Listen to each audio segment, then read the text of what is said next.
You're listening to the Worldwide Sports Radio Network. It's time to wake up with the Morning Boys on Worldwide Sports Radio Network. And here's your host, Ryan Hickey. Good Monday morning and welcome into the Worldwide Sports Radio Network. It is the Morning Boys right here on the Worldwide Sports Radio Network, as we just said. We do welcome you into this Monday edition of the show. We do appreciate everyone tuning in. Hopefully everyone had not only a great weekend, had a great Mother's Day. We wish a belated happy Mother's Day to all the mothers out there, especially if you are listening. We do appreciate your support and hope you had the best day possible, obviously given the circumstances, but at least here in the Northeast is a pretty nice day, so hopefully at least it allowed you mothers to get out there, enjoy the day, do what you wanted to do, and hopefully the kids or the husband, everyone else involved, made the day special for you. So again, we do wish you a happy belated Mother's Day. Hopefully it was the best for sure. I know, at least in my house. I hope we treated our mom how she wanted to have her day. So it definitely is a great day and a great time to show some appreciation for the mothers in our life that have so much impact on our lives. So we do, again, wish you a happy belated Mother's Day. We do have a great Monday show for you, a lot to get to here on this Monday edition, as MLB, late Friday night, Ken Rosenthal of The Athletic threw out the latest proposal that possibly seems like, at least to me, that this has the best chance of baseball returning at some point in the summer in 2020. We'll discuss that as the baseball owners today will discuss this proposal, and if they approve it and move forward, it will go to the Players Association. And if they approve it, baseball will be off and running, and we could get baseball as early July, so just about 6 weeks or so from now, maybe we could get some meaningful games and have baseball return to the landscape. We did have one sports league, I should say, resume, and that was UFC. They had UFC 249 on Saturday, and I think the main question is, coming off of that fight, where they did have one fighter test positive for coronavirus, have to be pulled. They had the event without fans. It went on besides the one fighter testing positive. The event still went on. The fight still went on. So I'm curious, coming away from that fight, there's some negatives and some positives, so I'll highlight both. But overall, did the UFC coming back help or hurt the chances of sports leagues resuming this summer? I'll give you my thoughts on that. We have the NFL most intriguing teams list. We are down now to really the final bottom one-third of the league. We have numbers 24 to 21. 32 teams, a rough estimate, about one-third of the way through here after we give you these next four teams, again, numbers 24 to 21. The second installment, the latest edition of 2020 or Apocalypse Game Show. Nick McCool, my guy, kicked it off on Thursday with a score of 3 out of 5. So right now, he is the leader. He is in the money. He is the number to beat if you want to help support your local business and win a gift card. So I'd love to get you involved. Episode number 2, volume number 2 is live today, again, at 10:20 Eastern Time, 7:20 if you are an early riser on the West Coast. And do you want to get involved, either on Facebook, type in the comment section under Worldwide Sports Network where the show is. Type you want to be involved. Type you want to get on the show. If you have my phone number, that works too. Just shoot me a text saying you want to participate in the game show this week. If you're on Twitter and you want to shoot us a tweet saying you want to participate, either tweet us at WWSRN_radio, or if you want to just tweet me directly, Ryan_Hickey and the number 3. That's Ryan_Hickey and the number 3. Again, that would be at 10:20 Eastern, 2020 or Apocalypse. 5 questions. Is this something that happened in 2020, or is this something that only happened in the Apocalypse? Again, Nick, 3 out of 5 so far. He is the leader in the clubhouse. If you want to get involved, reach out, let me know, and we'll pick a winner. Or I should say, pick a participant to try to up his score and get into the money. And finally, we'll end the show. Last Dance, episode 7 and 8, debuted last night. Really, at least from what it's supposed to be, it sounds like the 2 episodes that make Michael Jordan look the worst, where you're really supposed to hate him the most. And again, if you go back to even before the documentary was released, Michael Jordan had some reservations and really had some concerns that, this documentary may not make him look like the best person in the world. He was afraid that we wouldn't understand how competitive he was, why he was so driven, and in doing that, why he had some of the methods that he had in order to help make sure his teammates are ready to win and make sure that he could win at all costs. And I'm still waiting for that, to be honest. After 7 and 8, these were really supposed to be the 2 bombshell episodes that made us really take a nice inside look at Michael Jordan and really portray him supposedly as the bad guy that he truly is. He gets into the, punching Steve Kerr in the face. We'll get into all those takeaways again to end the show at 10:40, as we always do. Before we start the show, because I want to kind of talk about Zion Williamson and the latest rumors here, we do have some sad news to report. as this morning, if you're on social media, you see the news already, but it's unfortunate that Jerry Stiller, who is obviously not only Ben Stiller's dad, but obviously a great TV character throughout his years, most notably as the Frank Costanza character in Seinfeld, unfortunately passed away late last night, early this morning. Very sad, because obviously he is very noteworthy. One of, especially yesterday, there was a discussion about, the favorite TV mother. I think Frank Costanza can win the favorite TV dad, at least in my book, for sure, hands on. He is the best TV dad. He beats Red from that 70s show.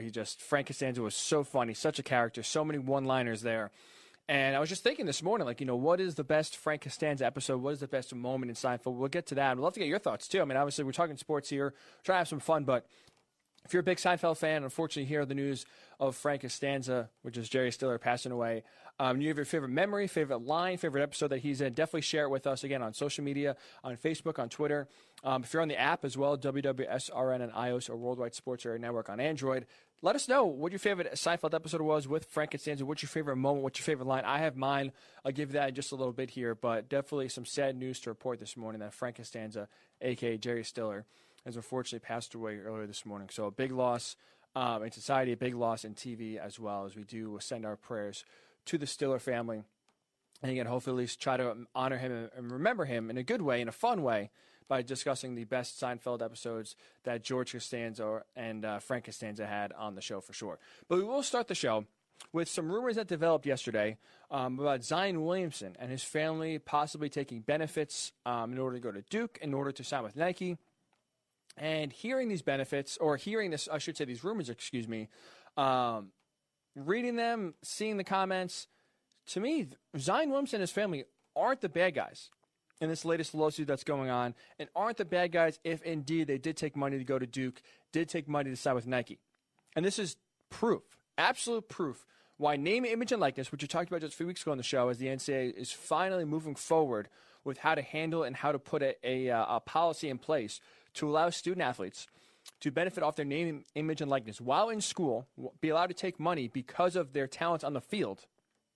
This is absolute proof why sooner rather than later, ASAP, these rules have to be put in place and allow student athletes to be able to profit off themselves and make money for being talented as a college athlete and for being a well-recognizable figure even in college. And how this came about, and this is not just a random rumor that came out of nowhere. This is coming about because Zion's former marketing representative, Gina Ford, and her agency, Prime Sports, now they're suing Williamson for a breach of contract that he signed. Signed a marketing contract to them, 5-year contract, as soon as he declared that he was going from the NBA right out of Duke. And now Zion is trying to get out of this deal. And really, that's not the newsworthy aspect, because this lawsuit isn't new. This lawsuit actually filed back in the summer. This is an ongoing legal battle between Gina Ford and Prime Sports against Zion Williamson and his family. Now, it is new, and why this is really noteworthy and starting to spread like wildfire and getting some notoriety throughout the sports world is because what's going on is now Gina Ford and Prime Sports, they want Williamson in court to admit that his mother and his stepfather demanded and accepted benefits and money from Adidas, Nike, and Duke in order to, again, go to Duke in order to sign with Nike. And they even made some specific requirements and specific admissions that they want Zion to say in court. And some of those include, so they want Sharonda Sampson, which is Williamson's mother, Lee Anderson, his stepfather, quote, they want Zion to admit in court that they, quote, demanded and received gifts and economic benefits from persons acting on behalf of Duke University, directly or indirectly, to influence Williamson to go play basketball at Duke. Same thing, they want them to admit that they demanded and received gifts, money, and other benefits from Nike in order to have Zion go to Duke, because Duke is a Nike basketball school. So it makes sense that Nike would want Zion to go to a Nike school so that when he goes to the NBA, he could sign with Nike. Now, they also want Zion to admit that his mother and stepfather demanded and received gifts from Adidas to influence Zion to sign with Adidas. And then also, before he was at Duke, they want him to admit that his stepfather and his mother accepted benefits from an NCAA certified agent. That's not allowed by the NCAA. Remember, you can't sign with an agent, and once you do, you are deemed ineligible. And they think that they signed with an agent and received benefits from an agent going all the way back to January of 2014. That's when Zion was trying to think, probably 6 years. So that was even before he was in high school, probably in 7th grade, 8th grade. He was already talking with an agent. And that just makes sense because Zion was really, since LeBron, the biggest high school prospect, the most recognizable name in high school basketball that we've heard in a very, very, very long time. Now, reading all this, seeing all these allegations that, again, that Gina Ford and Prime Sports want Zion to admit in court, I read this and I look at this, and I don't get mad at Zion Williamson. I don't get even mad at Coach K or at Duke. I get more mad at the NCAA because this is ridiculous. Because this is absolutely Zion Williamson's right, his family's rights, to get as much money as possible while you can. We do live in the United States here. This is a free market. It's not communist Russia or communist China, where everything's capped off and you can't do this. You are allowed to make as much money as you can off your talents and your skills. Anyone can do that. I can do it. You can do it. Any college athlete can do it. Any high school student can do it. Look at TikTok. Kids are 13 or 14 years old, and they're making money because they get so many views that now companies are sponsoring them. There's no rules in the government. There's no rules in the market and capitalism saying that, these kids are too young, they can't do that. There's only one area in the entire United States that prevents people, athletes, kids, from making money, and that is the NCAA in those 4 or 5 years that you're in college. And the reason why name, image, and likeness rules have to be implemented ASAP is because if that was the case, guess what? None of this is happening. None of this is a big deal.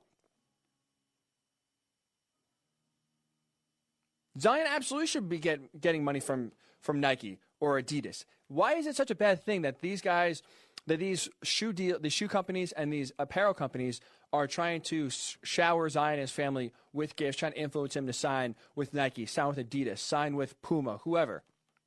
It's not the worst thing in the world. Kid deserves it. If you're that good at what you do, if people want to pay you for it, to represent them, to sponsor and market their brand, no matter if you're 14 years old, no matter if you're 20 years old, no matter if you're 80 years old, you should absolutely be able to do it. So reading all these allegations and all of these claims that this marketing company wants Zion and his family to admit in court, they're not the bad people in this scenario. Nike's not a bad actor. Coach K's not a bad guy. Duke's not a bad university because they gave Zion all these gifts and tried to influence him to go to Duke. He's doing what every other person has the legal right to do in this country. Again, except if you're in that 4 or 5 year window where you play college sports. Not even if you go to college. If you just play college sports alone, you're the only demographic, you're the only area that you cannot profit off of your talents and your likeness and your name and your celebrity status. Every other kid in college that doesn't play sports can profit off their talents. Every other kid in high school, elementary school, professionally, can do whatever they can do to make money. And if people want to pay them to do what they do or market their brand, it's encouraged. That's what America is all about. So yeah, I look at this, I read these allegations, I look directly at Duke. I look directly at the NCAA, saying this is what's wrong with college athletics. And if they are truly concerned about the G League taking kids, because now the G League, what it's doing is instead of going to college for a year, you can go right to, if you are selected, go right to the G League, which Zion is a prime candidate and the perfect example of a guy who would go right to the G League. You get paid money, you get paid a salary, you get to train with NBA coaches and players. And basically, instead of going to college, you could spend 1 year training with NBA coaches and players, scouts, to make sure your game is as best as it is. So when the draft comes around, you're ready. And you get paid to do it. So if the NCAA is truly worried that this, can ruin college basketball, you have to start allowing kids to make money in college so that now all of a sudden, the G League maybe doesn't look as enticing. Maybe kids don't leave early. Maybe they stay 1 more year in college sports, whether it's basketball, whether it's football, whether it's any sport, because they're getting some money, they're getting some flow of income, and they like the college atmosphere, they like the college environment, and they aren't as desperate for money, and maybe can stay around, and can develop a little more and keep the college game going instead of going right to the pros, needing money because they can't make any money, and this is the only shot they have to support them in their failings. So this is why I look at it, and I don't.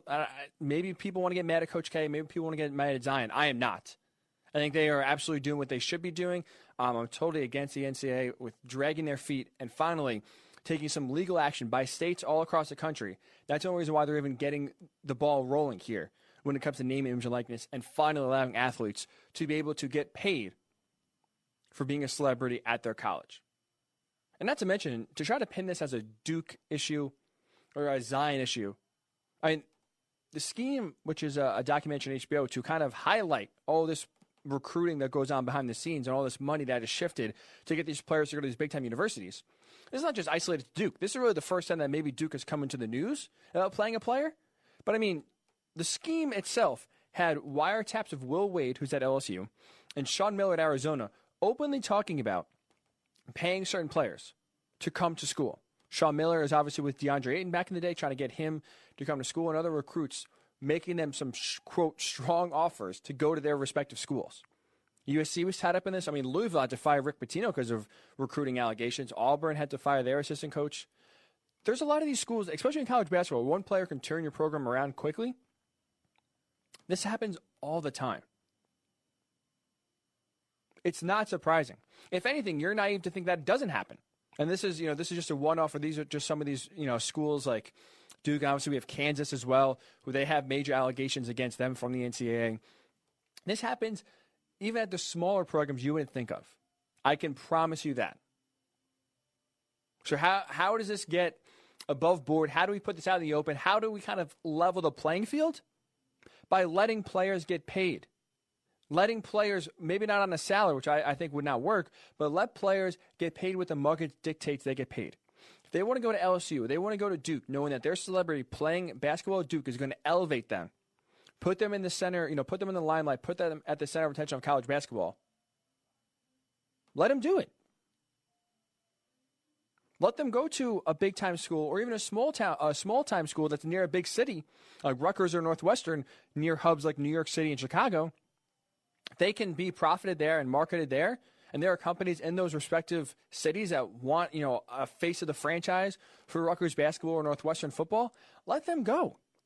I don't understand how this ruins college sports. If anything, it helps college sports because, again, you're chasing the best athletes away because you don't want them taking money or any sort of advantage. So what that happens is players get suspended. So they miss games on the field because they get money on the side somehow, which, again, everyone is doing.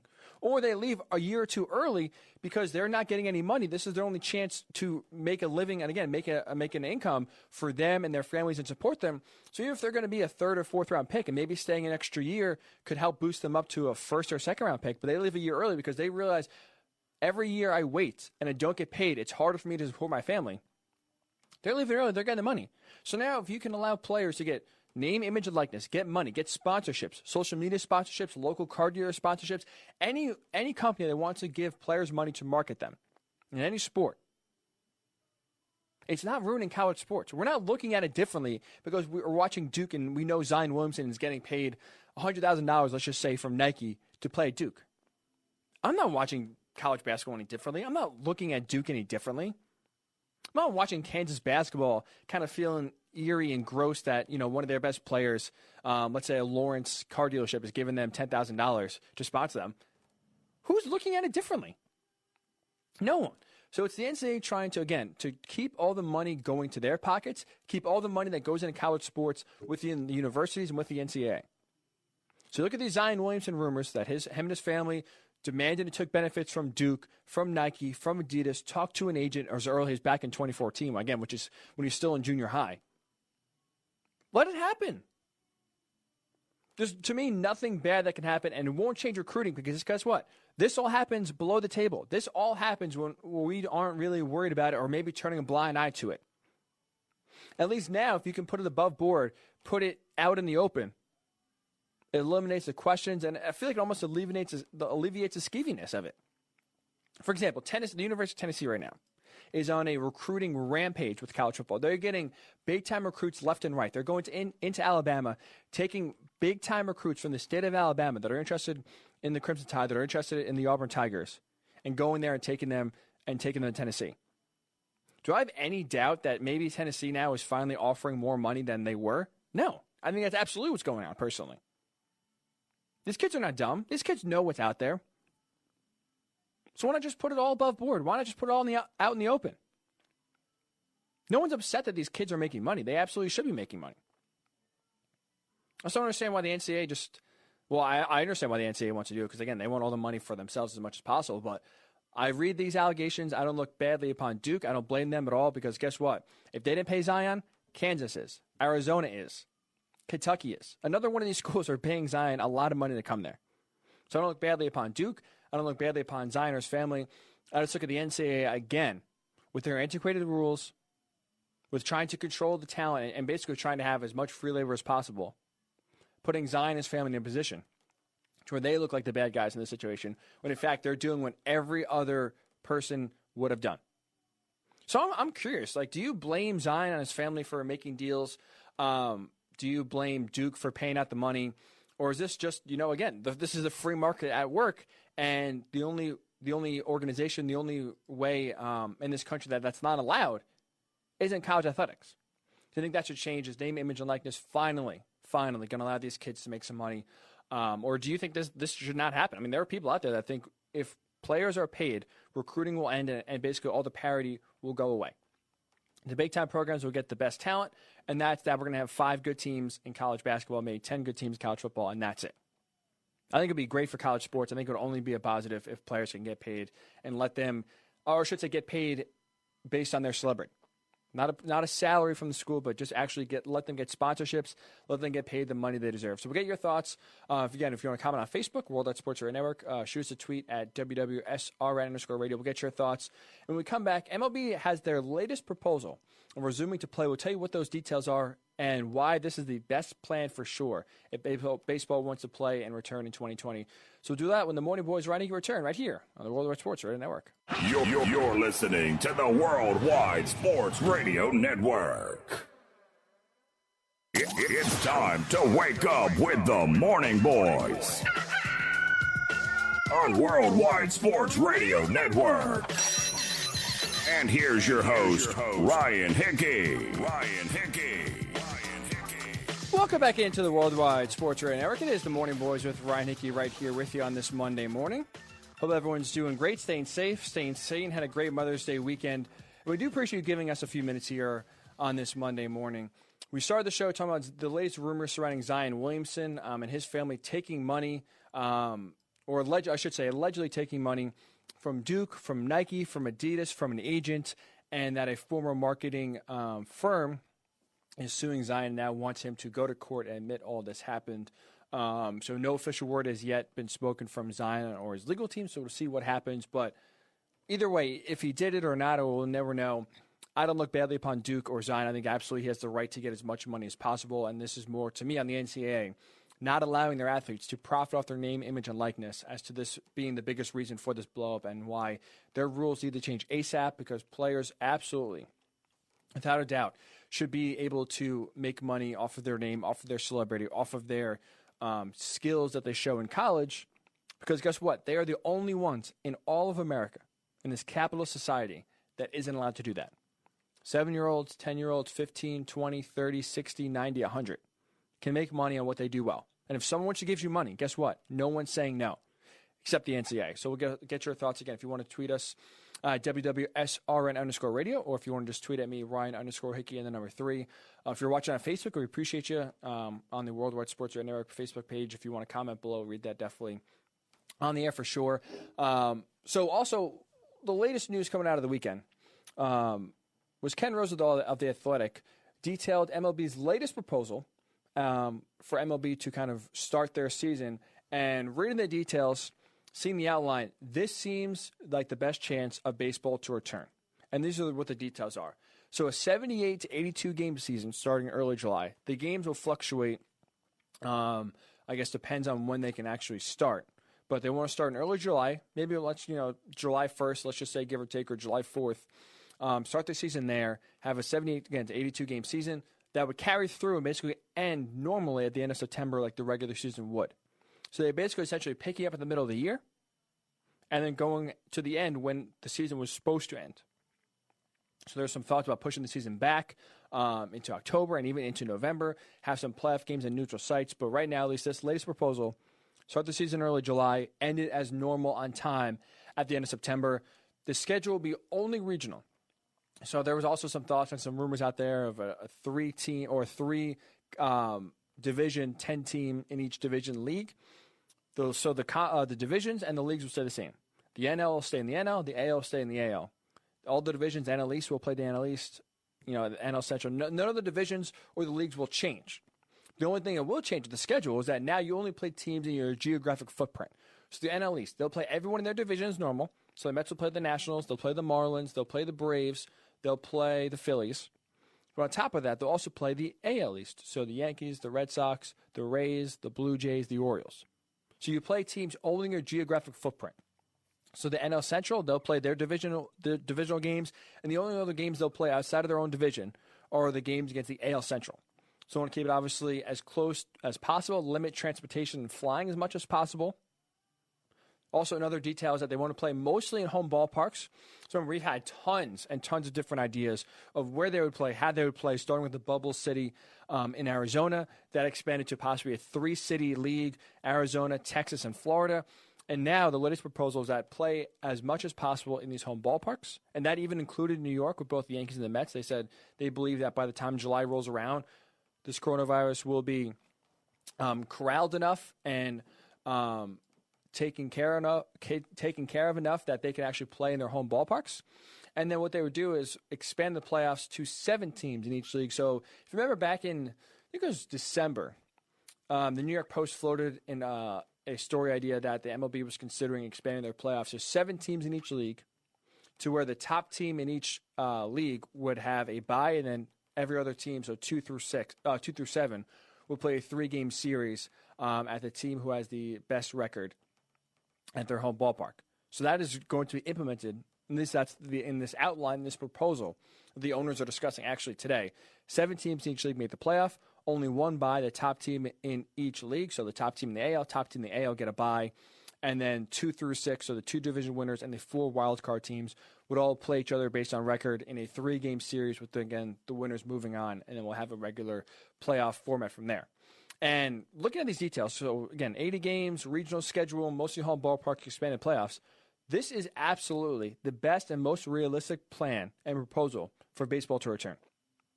The rules and the schedules are similar enough. There's enough games. I think 80 games, half a season, is definitely enough to count it as a real year. So no need for an asterisk on the World Series champion. The rules, again, aren't wacky. We're not having divisions where the Mets, the Rays, the Orioles, the Red Sox, the Yankees are all in one division. No, you're having your normal divisions. So you're still playing the teams that you would normally play in a regular year. So the rules are the same. The schedules are similar enough to count as a real year. The games are enough. And I think helping to expand the playoffs, putting 7 teams in each league, helps to ensure that the best teams will make the playoffs. A slow start wouldn't kill you. We know the Dodgers are going to be one of the best teams in baseball. If they have a slow start, and let's say barely make the playoffs, there's no doubt that the Dodgers absolutely, if they win the World Series, aren't deserving. Vice versa, if a team that, if the Dodgers get off to a hot start and a team that, struggled throughout the year, but they make the playoffs in this expanded format and they beat the Dodgers, they make a run, almost sort of like what the Nationals did last year.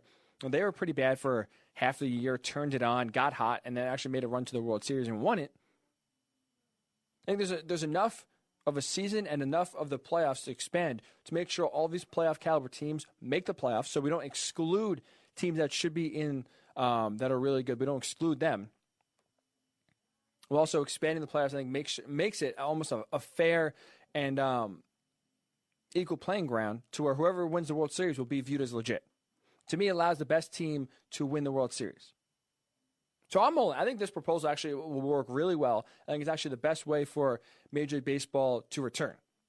Because everything you heard is wacky. Again, starting with the Bubble City, putting everyone in quarantine, playing games at minor league stadiums, and the Phoenix Heat did not seem like it was going to be viable and feasible enough to actually happen. Not to mention you have players not wanting to leave their families, have to basically live on their own in a bubble in Phoenix for 3, 4, 5 months. Let's just say a lot of people weren't excited to do that.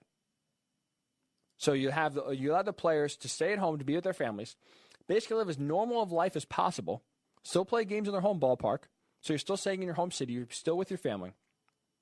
You're playing, again, an 80-game season, which obviously is not ideal. I would prefer to see a 100-game season.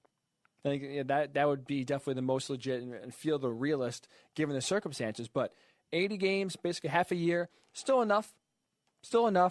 You play your division rivals still. So you're still used to playing the same teams in your division that you would play every single year. So that, the schedule doesn't make it seem like it's not legitimate. Doesn't really make it seem like it's a one-off. You hear a lot of different proposals. Let's just say for the NBA, and choose them as an example. One of the ideas they're kind of throwing out there is like a round-robin tournament for the playoffs. That wouldn't feel legit for whoever won it to count them as the champion for that year.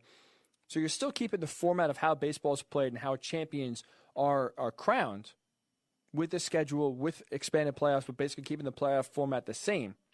I think this is the best situation. The only thing that's going to hold it up is going to be money.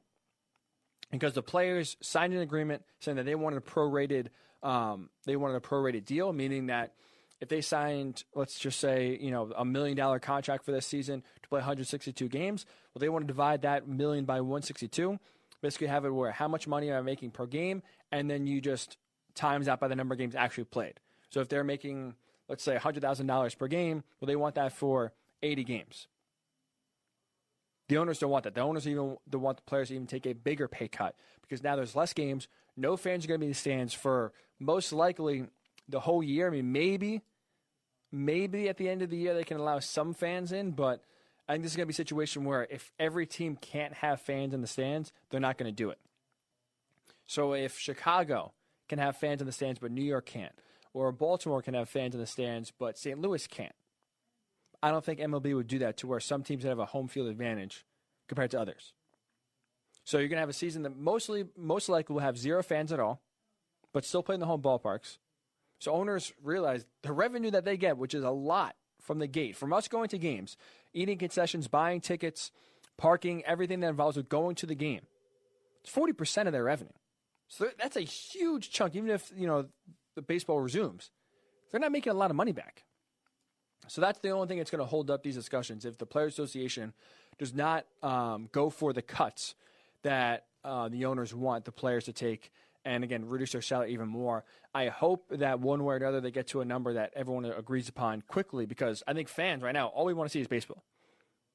I would do anything to make sure baseball July 1 is back. And even if I can't go to the game, again, even if you're playing an 80-game season, it still feels legitimate to me, especially if you're playing your own ballpark. I think that really helps it too, right? If you're playing games in Arizona or Texas and the Mets, as I'm a Mets fan, had a home game, it doesn't feel as legitimate, it doesn't feel as real playing a game in the Texas Rangers ballpark or a spring training facility in Florida and have the Mets technically being the home team, batting last, having their white jerseys on. Sure, it could technically be a home game, but it doesn't feel like it. At least if you're playing even in an empty stadium, but if you're playing in Citi Field or you're playing in Busch Stadium in St. Louis, you're playing wherever your favorite team's home stadium is, I think it helps to feel more real. Helps get back to a normality in life that we're all desperate to get. So even if any baseball is back, any sports back, I think we'd all take it.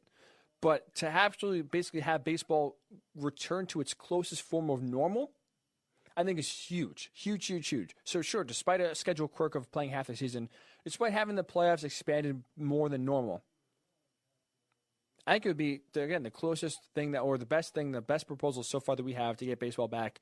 And I think that this is the plan that's going to go forward. Maybe some tweaks. Maybe the amount of games, like I said, it fluctuates between 78 and 82. Maybe we see a little bit more games added. But for the most part, I think this is the absolute best proposal for the players and for the fans to get baseball back and make it feel as real as possible. Make us not look at it differently, but actually feel real and still allow the best team to win at the end of the year. And still have these games feel legitimate, feel the season legitimate. So I'm curious, do you like this new proposal? 80 games.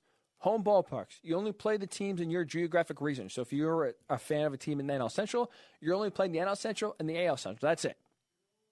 No teams from the NL West. No teams from the NL East. You're only playing the teams in your geographic footprint to cut down on travel. And again, the playoffs are expanded to 7 teams in each league. So I like all this. I like playing the geographic teams. I like playing, the Mets and the Red Sox, the Mets and the Yankees. You get the Cubs and the White Sox more often. I like these geographical rivalries. I really do. I like interleague play. I really think interleague play should be to be more often, actually. And this new proposal helps that, at least for this year. So I'm all in. I think this is the best proposal for sure. And if it gets passed, I'll be very, very, very excited baseball to come back. So I'd love to get your thoughts. Is this new proposal, is this the best one so far? Is there anything you'd like to see changed, tweaked? Is this the best option for Major League Baseball to return? So get your thoughts again, either on Facebook, Worldwide Sports Radio Network. If you want to tweet me on Twitter, WWSRN_radio. It's WWSRN_radio. So get your thoughts on baseball returning and this latest proposal, if it's legitimate or not. Also, to get your thoughts, too. I mean, unfortunately, we started the show with the tragic news that Jerry Stiller, Frank Costanza in Seinfeld has passed away early this morning. So I'd love to get your thoughts on your favorite Seinfeld episode that involved Frank Costanza. Mine, at least, going back this morning, looking back, was definitely when he got George the job interview with the bra salesman, and George and his parents are at the dinner table, and Frank is discussing and breaking it down for George what a bra is supposed to look like. You got to be educated, know what you're talking about. He has his wife go get a bra, and my favorite quote for sure from Frank Costanza, he goes, "What you doing in there? How long does it take to get a bra? Yes, you get a pair of underwear. I'm back in 2 seconds." That cracks up every single time. I love that line from Frank. He's just a character for sure. So I know there's Festivus, obviously, where he is basically the main star of that episode. You have Serenity Now. There's so many different episodes and scenes that Frank Costanza is just an absolute character. Absolutely makes you double over in laughter. Definitely, but George getting the interview as the bra salesman was one of my favorites for sure. If you have any good memories, any good scenes from George Costanza, let us know about it. Worldwide Sports Radio Network on Facebook, on Twitter, social media. Let us know your favorite episode from Seinfeld that had George Costanza. And also, if you want to get involved, we're about 40 minutes away from the second edition of 2020 Apocalypse, the fastest game show sweeping the nation. We had Nick McCool really start us off 3 out of 5. You get 5 questions. Is this something that happened in 2020, or is this something that happened in the apocalypse only? Nick got 3 out of 5, so high bar to start. Maybe the questions were a little easier. Hopefully this week is a little more challenging.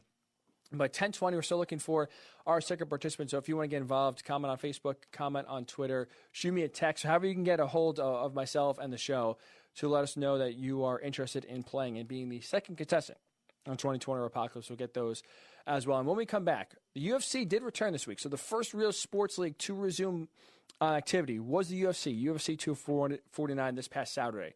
Did it help or hurt chances of other sports leagues resuming? We'll discuss that when the Morning Boys Ryan Hickey return right here on the Worldwide Sports Radio Network. It's the Worldwide Sports Radio Network. It's time to wake up with the Morning Boys on Worldwide Sports Radio Network. And here's your host, Ryan Hickey.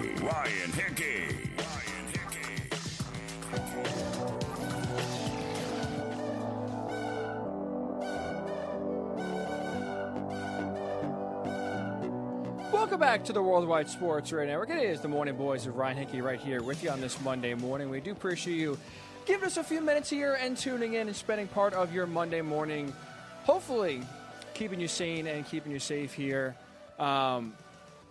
We did start the show with the unfortunate news that Jerry Stiller, obviously the father of Ben Stiller, but also the great Frank Costanza in Seinfeld, has unfortunately passed away earlier this morning. So we're getting your thoughts, your favorite memories of Frank Costanza back in the day on Seinfeld. I gave you mine about him getting George an interview with a bra salesman and teaching George at the dinner table how a bra works and how he can be educated going into a job interview that requires selling bras. My sister Colleen, what's up, Colleen? Thanks for listening. Tunes in. Her favorite moment was when George is upstate but leaves his car at Yankee Stadium to make it seem like him, to make it at least seem like that he is working nonstop. He's in before everyone else. He's the last one to leave. And then one day the car gets returned, that it's all dinged up. And George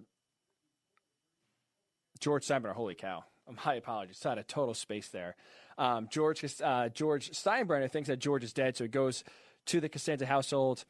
And instead of worrying about his son's whereabouts or that he just passed away, Frank Costanza yells at George Steinbrenner, "What the hell are you trading Jay Buhner for? You know what the hell you're doing?" And leaves Jerry that epic voicemail. "Jerry, it's Frank Costanza. Mr. Steinbrenner's here. George is dead. Call me back." Just an epic line there from Frank Costanza. Like I said, that That is a guy that is absolutely too funny. And unfortunately, again, that is the tragic news that he did pass away. But we do hopefully at least remember him the right way and say what's some good memories. So if you have a good Seinfeld memory from Frank Costanza, definitely either write us on Facebook, Worldwide Sports Radio Network, or tweet us at WWSRN_radio. We read those throughout the show. But also, also some big news this weekend as well. You have the UFC return. They were the first sports league to really resume since the basketball canceled the rest of the season, and then every other sport outside after them started one by one. The dominoes started falling, and leagues were put on hold going back to March, I believe it was 12th. So just about 2 months, really. So UFC was the first to come back, first really major sports league that could not have social distancing enforced, right? Horse racing is still going on. Some of the bigger events, the bigger races were canceled, but horse racing is still going on. NASCAR is going to resume this weekend. Excuse me. But UFC was the first to return. Now the question is, because there's some positives, some negatives. We'll give you both coming out of here. But the question I want to take away from and discuss with you here is, with the UFC returning, do they help or hurt the chances of sports returning this summer? Now, theoretically, it should help, right? For sports league to resume. The event went on. It wasn't canceled. It went on. Seemingly, none of the fighters got sick. Now, I guess we'll find out maybe in the next coming days as tests continue to be administered and we find out the results. But so far, so good that only one fighter got sick. But the event still did go on, did not get canceled. And theoretically, they are going to carry on with their next two events, which is this upcoming Wednesday and this upcoming Saturday. So in theory, it should be a win. In theory, it should be a blueprint saying sports can resume. Absolutely, there should be no problem. And baseball should get back to normal. Basketball should get back to the normal. Hockey should get back to normal. And let's start carrying on with our day and getting sports back. My big takeaway is that with the UFC returning, see what happened between a fighter getting sick. I think it hurts, honestly, more than helps sports leagues resuming this summer. And here's why. So UFC, in theory, should be one of the easiest sports to self-quarantine and prevent fighters from getting each other sick, right? It's obviously you have one person, so the team that's actually fighting is only one person, so you don't have to worry about 25 or 30 or 35 guys all together in one room. Now, there are obviously, cornermen, there are trainers, there are doctors, so they have a team around them, but the actual on the field or in the cage, I should say, is only one person. So in theory, the UFC should have the best chance of making sure that every fighter is safe, quarantined, and they won't get each other sick. Well, that didn't happen. Ronaldo Souza, one of the fighters that was supposed to fight on Saturday, tested positive, as well as two of his cornermen. They both were asymptomatic. So all three of those tested positive for coronavirus and were unable to fight. They tested positive Friday night. The fight still went on. That fight was canceled, but the rest of the card still carried on Saturday. And this is why I think having the UFC return and seeing what happened is more of a negative to have sports resuming, is because it highlights how hard it is to keep everyone healthy. Like I just said, it should be easy because you can put all the fighters in different parts of the hotel, in different parts maybe of Tampa where the fight was, and make sure that they aren't getting each other sick.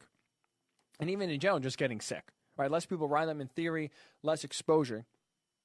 And thus the fighter should stay as healthy as possible. Well, Souza was exposed to a fan member who was sick, had the coronavirus, and obviously that's how he contracted it and gave it to two of his cornermen who, again, all three of them were asymptomatic. But it's extremely concerning to show how really easy it is to get sick and to spread it. So the fighter got sick, gave it to two of his cornermen because he didn't know he was sick, and all boom, just like that, those three tested positive for coronavirus are now out of the fight. What happens when you have the NBA resume, or the MLB resume, or NHL resume? When you have, in the case of baseball, 25 players at least, and they're talking about expanding rosters to 35, 40, maybe even 50 players all together. Same thing with hockey. Basketball is a little bit less, but still you have a group of men together in close quarters, no matter how much you try to social distance, how much you try to keep them away. On the field, especially once the games start, it's impossible to keep these guys away from each other. So it's concerning to see how easy it is to get sick and to spread it. And this is just, again, when it's a one-man team with fighters. I think it's going to be so much harder to contain when it's team sports that are involved, and even with rapid testing.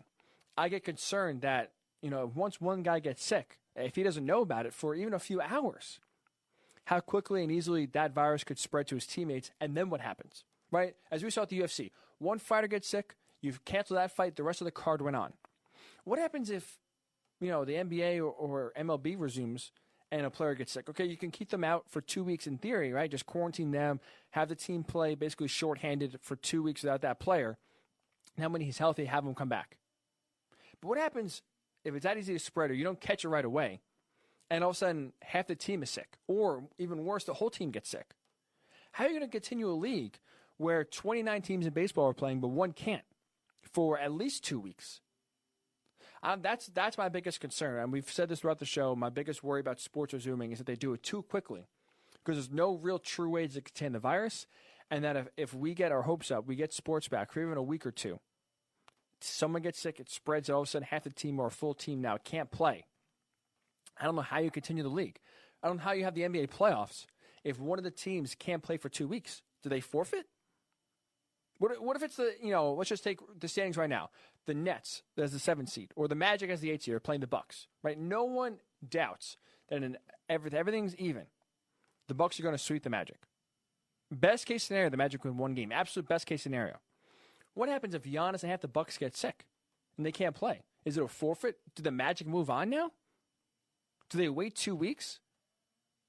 Do they play without Giannis and let's say 3 of their starters, and now all of a sudden Milwaukee has to play with basically their bench players as starters? That's what I'm worried about happening, because as we see with the UFC, it's so easy to spread it.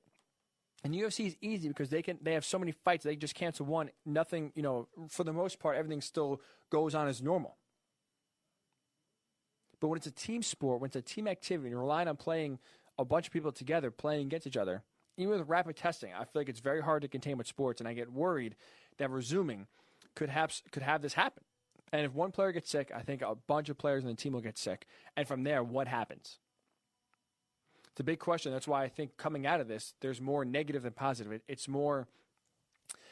gives me more pause and less hope that sports could resume, seeing this happen,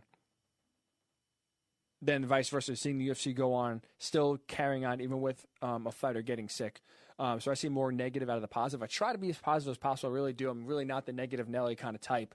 But just seeing the UFC kind of how they went about their business, I just have very major concerns that going forward, if team sports were to resume, they wouldn't be as easily able to just identify one player that's sick and, best case scenario, remove him for the team before everyone else gets sick. I really worry, have my reservations about that as well. I will say this. I do want to hit some positives here. I think the UFC also gave us a good insight going forward. If sports to resume, let's say, obviously the main underlying assumed factor is that they do it safely, right? We're not trying to get sports back that's not safe or put the players at risk. So if they are able to resume safely, I think there's 2 things that we saw that are interesting, that are positives from the UFC that can make the viewing experience and watching the game differently than what we're used to seeing. So one of the positives, I thought, everyone is worried about the no crowd, right? And if there's no crowd at a football stadium, no crowd at a baseball game, it's going to be obviously very weird. And there's some concern that maybe the viewing experience at home won't be as great, the game won't be as good, and that it will have a significant effect on the players and, again, watching the game from home. I actually thought for the UFC, no crowd is actually really cool. You heard everything so clearly. You heard the punches thrown. You heard the kicks that landed. And not just that, you hear the players kind of, or the fighters, at least in this case, you hear what they say. You hear them kind of in the corner. You get an insight that you never really heard before. So if you're watching a football game, if you're watching NFL Sunday with no fans in the stands, we all know, they have mics everywhere. So if you can hear, quarterbacks in the huddle or coaches talking to the quarterback because it's so quiet, or you hear, a receiver talking to the quarterback, talking about some route adjustments or what they're seeing, maybe some great insight to the game that we've never really seen before that gets lost because of the crowd noise that's constantly there. Even if it's a play that's not that exciting, there's always a buzz in the stadium because there's just so many people there. People are talking. There's always that buzz below the broadcast of the crowd noise that blocks out so much of what we hear actually on the field. And some things that get through that are loud enough to hear obviously goes viral. I think it would provide great insight to baseball, to basketball, to football. If these sports have no fans when they resume, it could be great insight that we've never really gotten before. Almost like an all access that we didn't ask for, that I think will be a byproduct of having no crowd and no fans in the stands and no noise in the stadium. So I actually think no crowd can actually be a positive for a little bit, to kind of pull back the curtain a little bit, see how these players tick, see what they're saying. more so than we would, again, if there was crowd and there was crowd noise in the background as always. And speaking of which, this is also interesting to see how teams and players adjust. You had one UFC fighter, Greg Hardy, former NFL player, credit the broadcasters for helping him make in-fight adjustments and help him win the fight. Because it was so quiet, because there's no fans, and because you could hear everything, Greg Hardy said that he credited and credits Daniel Cormier, who was a former UFC fighter, who's now doing color commentary, for winning the fight because he heard Cormier basically critiquing, saying Greg Hardy has to work on getting these kicks or making sure that his opponent isn't landing these kicks. Greg Hardy heard this in the ring during the fight, mid-fight, and adjusted his style, adjusted his strategy to take into account what Daniel Cormier, one of the color commentators, said, and that helped him win the fight. So I'm really interested to see what happens going forward if defenses can hear the coaches calling in the play, or the defenses can, or the offenses can kind of hear what the defense is saying, or vice versa. Do you have some insight to what the players are saying? If you could hear what the quarterback is saying to the wide receiver. But let's see how now defenses and teams have to adjust to basically hear everything that's said on the field. I think it's going to change the strategy for sure, whether it's baseball, whether it's football, whether it's basketball. I think it's going to be really interesting. So like I said, you have a guy right there in the UFC. Credit a color commentator for helping him make mid-fight adjustments on accident. Took those into account, put that in a strategy, and helped him win the fight. So I think that is a positive for sure, and the no crowd noise can actually, again, kind of give us some sort of insight and access that we've never really gotten before because so much is lost in the crowd noise. But unfortunately, at least for me, coming out of this weekend, coming out of UFC 249, having a fighter get sick, and having to pull out, and having a cornerman spreading it to two of his guys so quickly, I take more negative out of this weekend than positive. And again, I think in a team atmosphere with baseball, with basketball, with hockey, if you have a player get sick, I have a real tough time right now, at least on May 11th. Hopefully this changes, but on May 11th, I have a real tough time looking at the landscape of sports, especially team sports, saying that if someone gets sick, I have a tough time thinking that they will find it and identify the sick player soon enough to prevent them from spreading it to other players, and then thus wiping out half the team or maybe even a full team. That's going to be a major question mark. Leagues can continue if one player is sick. Leagues can't continue if half the team is compromised or even a full team is compromised. So that's why I took more negative out of the UFC returning than positive. Again, hopefully I'm wrong. Hopefully leagues have the right protocols in to prevent this from happening. But right now, with the medicine we have currently, with testing the way it is right now, I am skeptical and definitely seeing the glass half empty than half full on sports returning after the UFC. So let's get your thoughts. UFC, the fight still went on. One player got sick, The fight still went on. Are you more encouraged or discouraged about sports returning after seeing what the UFC did? So we'll get your thoughts on the Worldwide Sports Network, whether on Facebook, whether on Twitter. Read those thoughts. And when we come back, the NFL most intriguing teams of 2020. We are finishing the bottom third of the list. We have numbers 24 through 21 to discuss. When we come back, it is the Morning Boys, Ryan Hickey, right here on the Worldwide Sports Radio Network. It's the Worldwide Sports Radio Network.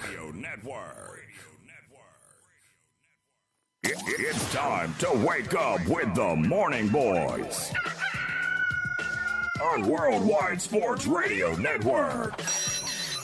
And here's your host, Ryan Hickey. Welcome back into the Worldwide Sports Radio Network. We are discussing Seinfeld as well as all the sports that we have going on today. As unfortunately, Jerry Stiller, the great Frank Costanza in Seinfeld, has passed away earlier this morning. So we're getting your thoughts, your favorite memories of Frank Costanza involving George, most of the time with what's going on. So Beth, spoiler alert, Beth will be the one competing in a few minutes here for our 2020 or Apocalypse Game Show, volume number 2. When she sends in a gif of Frank Costanza challenging Elaine in the police station after George was arrested. You want a piece of me? You want a piece of me?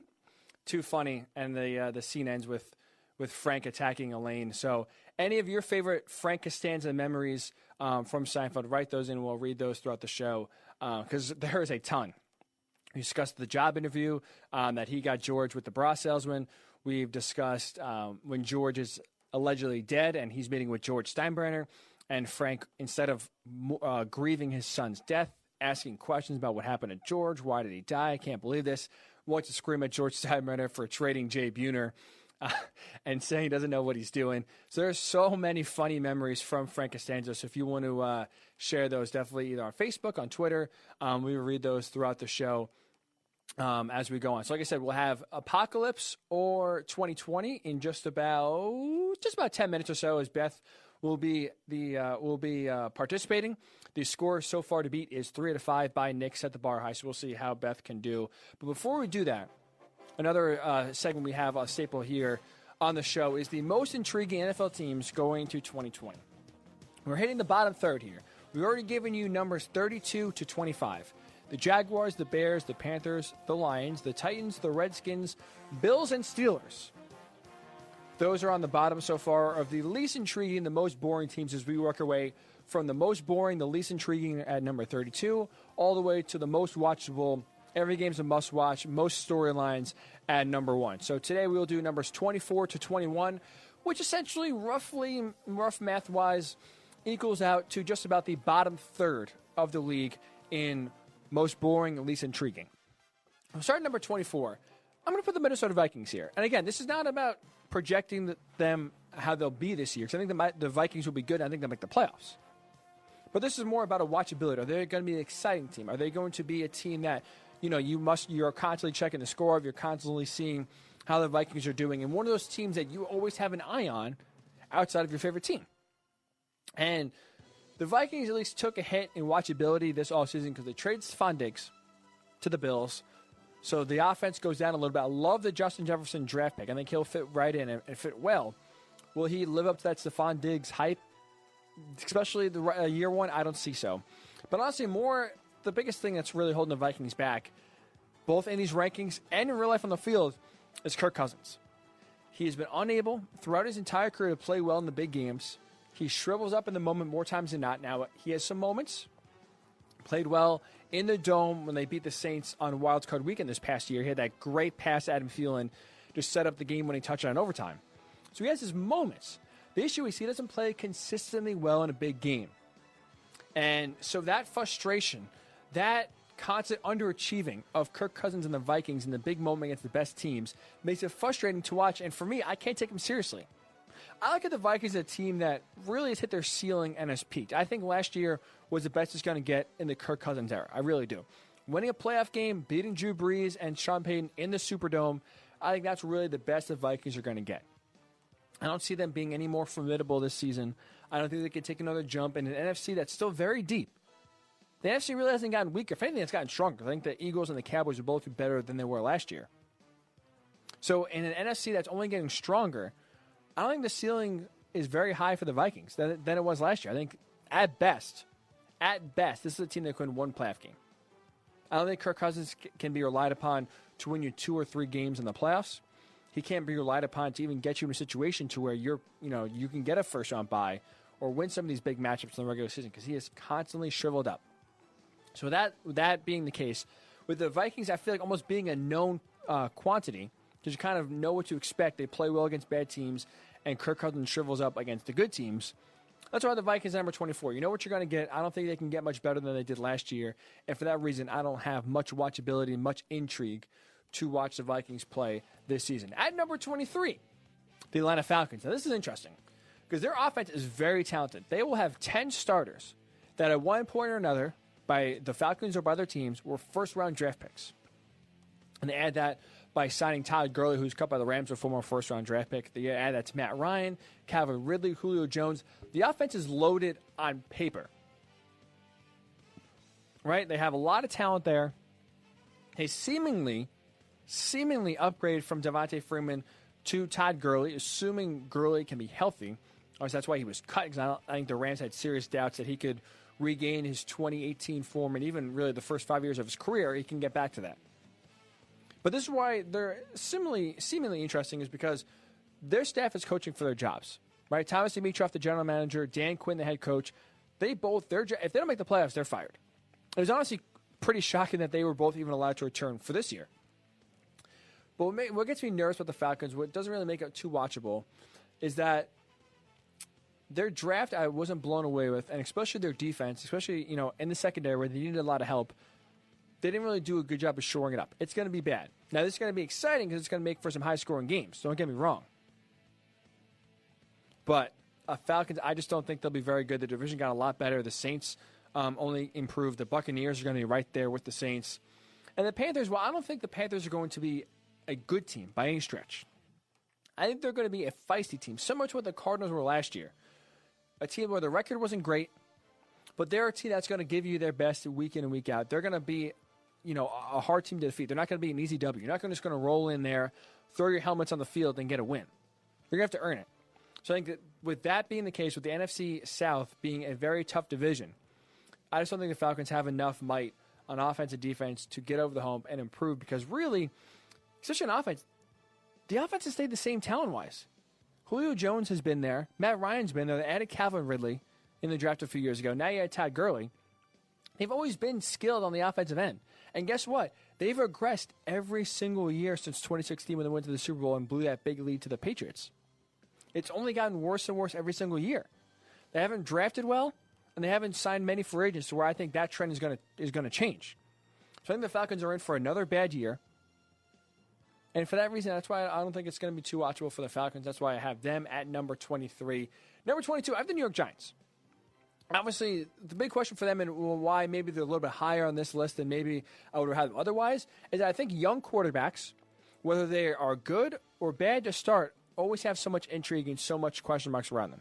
Can Daniel Jones take a jump in season 2? I think he had a pretty solid rookie year, way higher than expectations were for him coming in. Obviously, there's a number 6 overall pick, shocked a lot of people. I don't think a lot of people, including myself, had high hopes for Daniel Jones. I think he played a lot better and exceeded those expectations. Can he continue to take the next jump? New coaching staff with Joe Judge. We'll see how he is. I think he's impressed in press conferences. What's he going to be like as a head coach? We know how the Belichick coaching tree has been when they've branched out and got their own head coaching job. We know that it's been mostly, for the most part, struggles. Really, Bill O'Brien's the best example of success, and as you can see in Houston, it's every day he's making some head-scratching move, and the Houston fan base is wanting him fired. So I think it's going to be interesting to see, can Daniel Jones take a jump in year 2? The offensive line is finally being addressed to give him a chance to take that jump, and the young defense improved as the year went on. So I think the Giants are overall a young team, which does prove some intrigue because the question marks are all over there. Can they take the next jump? Can their defense get better? Can their offense get better? There's some great skill positions around Daniel Jones on the Giants. So I think for sure because of that, because there's so much question marks and unknown with the Giants and so much youth on that team, that makes them an intriguing team. That's why I have them at number 22. We'll stick in New York for number 21, and finally, at least the fourth and final team we'll go through today. It's the New York Jets. I think there's a lot of similarity between the Giants and the Jets, storyline-wise. Development of Sam Darnold is going to be a big question mark. This is year 3 for Sam Darnold, year 2 in the Adam Gase offense. Finally, he is given a chance to succeed. The offensive line was addressed, so now he can finally have some time to actually throw the ball, and he has some better receivers than he did last year. I wasn't blown away with the receiving core that he has this year. I think it's, they shot Brashad Perriman. Okay. They drafted Denzel Mims. Okay. I like some other receivers above him. So it's not a great wide receiving core that he has. It's improving. It's definitely improved from what it was last year in his rookie year. Not great. I think it's still improving. Le'Veon Bell is another question mark, too. He had just an awful 2019 season. Worst year of his career, and for a full season in yards per carry, in yards, and touchdown, he just was terrible. Can he bounce back? Maybe it was the rust last year, sitting out a year, trying to get back into game shape. And this is a big year for Adam Gase as well, I think, because he came in, he was supposed to be the quarterback whisperer, supposed to take Sam Darnold to the next level. I think there's a lot of unfair criticism towards Adam Gase last year because Sam Darnold starts the first game, comes out with mono. The team's awful around him. And as you can see, once he leaves, that team is just terrible. You're playing with the third-string quarterback for a few games.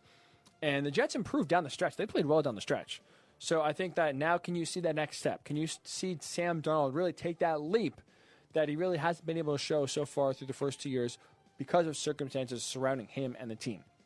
I think now the Jets are in a prime position to finally start taking steps forward, and now we'll see how good of a coach Adam Gase truly is and can he actually develop talent. Question marks in Miami. Obviously, he had a great time in Denver. Peyton Manning was there. That really helped elevate his career to get a head coaching job. So I think the jury's still at Adam Gase. So it's a big year for him, big year for Sam Darnold. So for all those storylines, all those question marks, similar to the Giants, that's why I think the Jets are a pretty decently intriguing team, despite maybe having or a team that won't make the playoffs per se. But I think there'll be a lot of question marks and a lot of attention on the Jets heading into 2020. So there you have it. So number 24, the Vikings, 23, the Falcons, number 22, the Giants, and number 21, the Jets. That will do for really the bottom third of the league in terms of intrigue and how watchable these teams will be heading into 2020.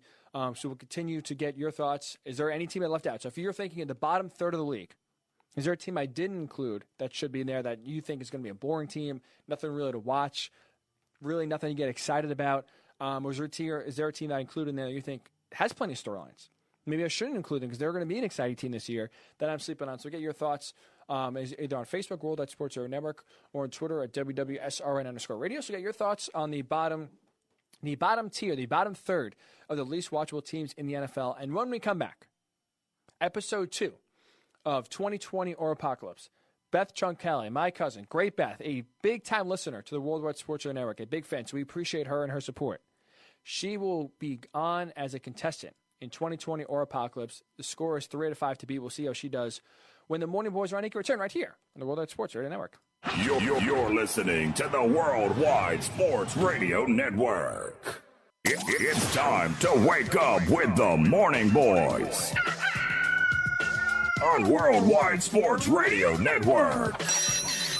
And here's your host, Ryan Hickey. Welcome back into the Worldwide Sports Radio Network. Oh, glad the microphone's working. If you're watching on the stream.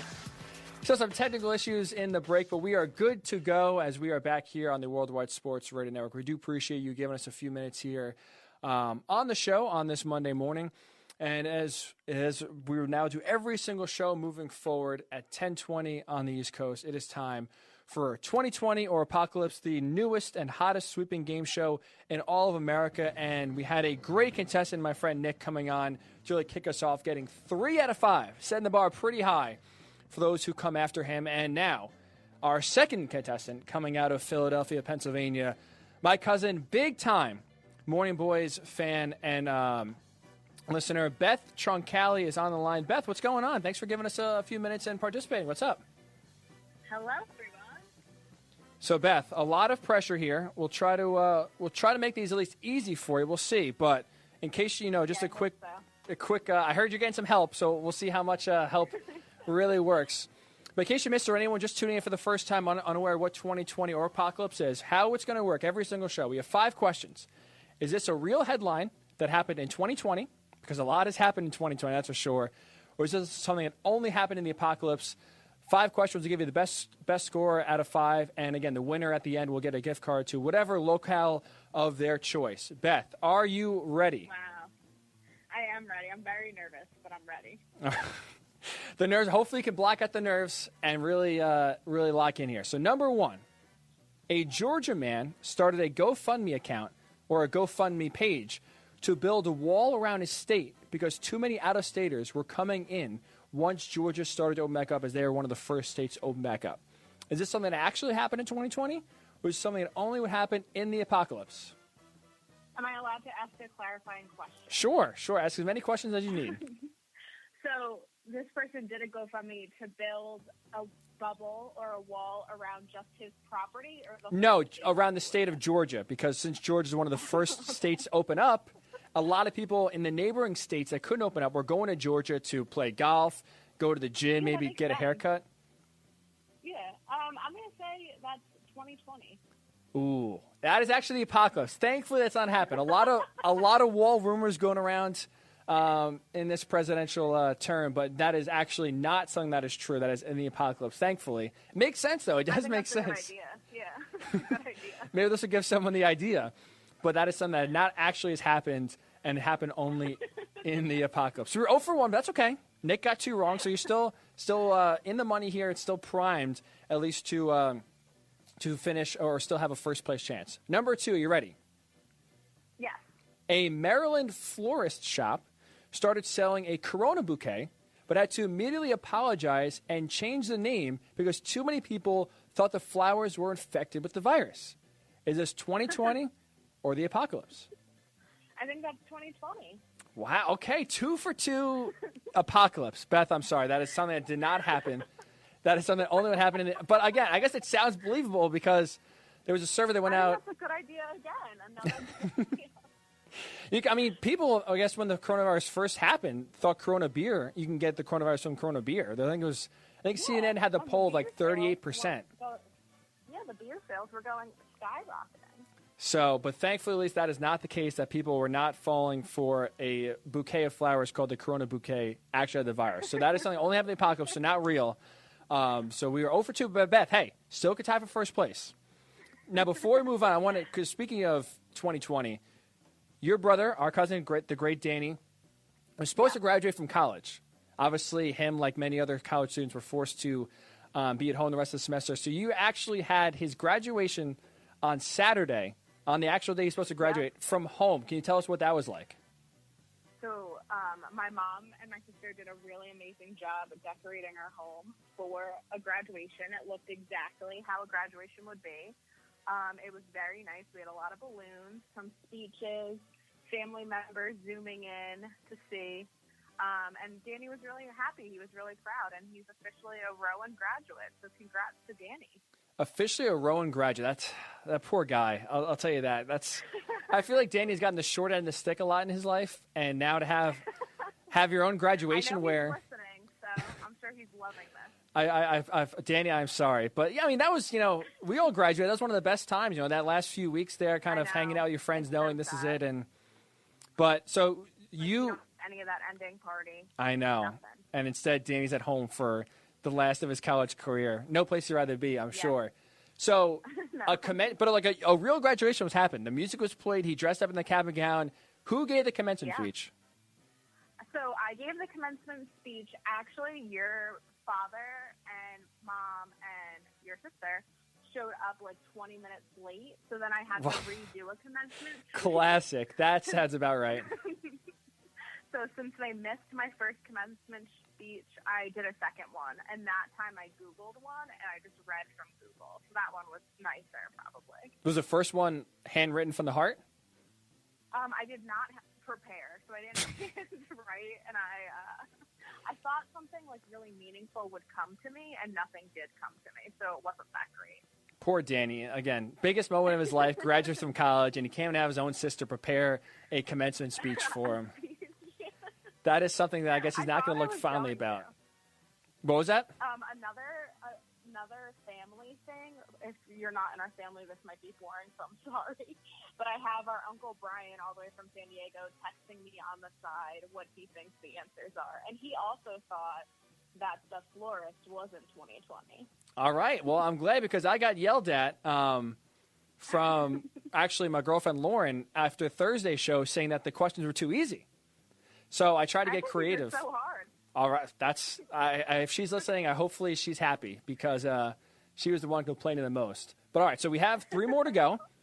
Still, if you go 3 for 3, you're still tied for first place. And not to mention, no matter what, good news is no matter what, the top 2 finishers get prizes. So even if you go 0 for 5, you're still technically in second place. You're still in the money. So that's the benefit of going early on here. No matter what, you're in the money. You ready for number 3? Yeah. All right. So a few weeks ago, names of over 900 tipsters that relate social distancing violations in the St. Louis County were released over Facebook. So these people called in, released a tip, 900 of them. Those names are put out over Facebook. With those names now being public, a lot of people face threats from the Missouri faithful for reporting these violators. Was this something that happened in 2020? So basically, you say to the cops or whoever the law enforcement is, these people are not practicing social distancing. You report them. These names of people who put in these reports are now all over Facebook and all public. They were then threatened by the Missouri faithful and those in that county because they basically were reporting violators and basically essentially tattletales. Is this 2020 that they were getting threatened for doing the right thing? Or is this the apocalypse that there's no way people reporting social distancing violators would be threatened? I hope that this is the apocalypse, mainly because I hope that they didn't release the name to Facebook. So you're going to say apocalypse for this one? Yes, I'm saying the apocalypse. Beth, 2020. Can you believe it? In a year That's terrible. So these people were very it was first of all leaked. It was not like it's not supposed to happen, but the names were leaked out. Oh, okay. And a lot of people were not happy, and these violators were actually threatened over social media that if they do it again, they're in trouble. You know what the worst part, though? It's not like it's your neighbor where your neighbor is basically looking, peering through your window to count how many people in your house. Most of the violations that were reported in St. Louis were by employees telling that, their employer was violating rules. So your work boss was the one not practicing social distancing or not having the right requirements in place. The employees are the ones. So really, in theory, it's not like your friends are tattletelling on you. You're tattletelling on your boss, and now the faithful around you and your neighbors are the ones that are retaliating. Crazy. That's awful. Hopefully they don't get fired. That's actually a good follow-up. We should look into that. But that, unfortunately, is 2020. We have two more. You ready, Beth? Yeah, I'm not doing great. It's okay. Hey, these are meant to be harder. And again, maybe we're still working out the kinks here. This is only the second episode, so maybe these questions are too hard. We'll have to find a good balance, happy medium here in the middle. So number 4, a serial hand licker was arrested for licking their hands and touching groceries, door handles, and other products. Is this 2020 or the apocalypse? That's so 2020. So 2020, this one, actually, there's millions of cases, actually. But this one specifically, this lady's alleged to do the same. She was in an IGA store and got arrested for hand licking, but also she apparently did the same in a sandwich shop, hence why she was called a serial hand licker. So she was actually arrested. And a poor IGA. I know. Not right. No, not right. Not right at all. Just people trying to buy some groceries, and here this lady is licking her hands, coughing on groceries, touching door handles, and I don't know if she's what she's trying to do, incite some fear, try to spread the corona, thinking that that's going to help people, but she was arrested at least for doing that. That's good. You're on the board, Beth. You're in comfortably second place. Let's try to make it 2 out of 5 here as we finish. Number 5, police are on the lookout for a chicken that has been harassing customers in a bank in Louisiana. Is this 2020 or the apocalypse? I'm going to say 2020. This is 2020. This is the real story. Louisiana police are looking for a chicken that witnesses say is very aggressive and that it chases customers that go to an ATM, or even if they're in the car trying to get some money out from the ATM, one of those drive-up ATMs, the chicken trying to climb into the cars. They're unable to find the chicken, and the police are on the lookout. So this is a real 2020 story that's happening. A chicken on the loose that police are trying to get. So 2 out of 5, Beth. That's solid. That's solid. You're right there in second place. Take it. I'm getting slammed by multiple family members on Facebook, boy. But that's fine. Well, what are they saying? Not good, or are you doing pretty well? Everyone's saying not good. They're saying embarrassing. Wow, embarrassing. Making us look bad. Jeez, I didn't mean for you to get ridiculed. I was trying to have some fun here, and one game turns into a lot of ridicule. Well, especially on social media, as we know. I had a lot of fun. Beth, thank you for coming in. Like I said, you're in second place, so right now you're in the money. We appreciate you tuning in. We'll give you an update. Thanks, Beth. I can't wait. Thank you. That is Beth Troncali, a great, diehard Worldwide Sports Network and Morning Boys listener. We do appreciate her. Give us a few minutes here as 2020 or apocalypse, 2 out of 5. But I'm telling you, I wish some of these stories were not real. Could you imagine, like, police, especially nowadays where people are so, at least police are busy. Part of your duty one day to walk in and say, all right, let's check out these, make sure no burglars happen, make sure everyone is, practicing social distancing. And your boss, as the police chief, comes in and tells you, all right, Johnny, today, we have a loose chicken. Here, harassing customers at a bank. You need to go find him. We can't find him. This one chicken is on the loose, but that is a real story coming out of Louisiana. And you can't make it up. That's why I think this game is so fun, because a lot of these headlines, you think there's no way this could actually happen. It happens. 2020 has been a weird year. We're not even halfway through. So, again, we do appreciate Beth for tuning in and taking a swing at the game, as she is in second place now in the money. As we will resume this game again on Thursday. If you want to participate, Facebook, Twitter, shoot me a text if you want. We'd love to get you on the show and love to get you as a participant in 2020 or Apocalypse in this game.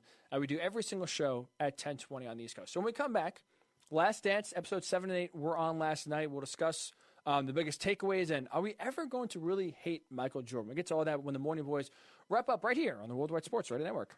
You're listening to the Worldwide Sports Radio Network. It's time to wake up with the Morning Boys on Worldwide Sports Radio Network. And here's your host, Ryan Hickey.